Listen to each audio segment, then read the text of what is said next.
In this video we are going to discuss how do you indent a drill bit.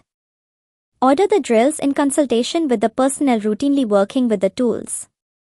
Take the inventory of the drills, estimate the consumption of each drill, analyze to ensure that excess inventory is not kept. Regarding the technical specifications, follow the instructions as per the ordering book with IMPA or ISSA. Some aspects should be looked into before arriving at a conclusion. These are material of the tool and the intended nature of its work, like for light or heavy duties. Industry specification like DIN, JIS, BIS etc. Length of the drill, normal or extra length. Cutting angle, standard angles are 118 and 135 degrees. Nature of twist, right-handed, left-handed, spiral etc.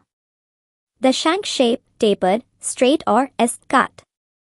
Number of flutes. Drills and countersinks.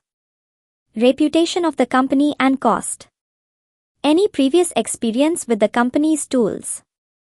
Most commonly used drills on board are jobber drills, drills without a shank, which are gripped in the vise, for light duty, tapered shank drills for medium to heavy duty.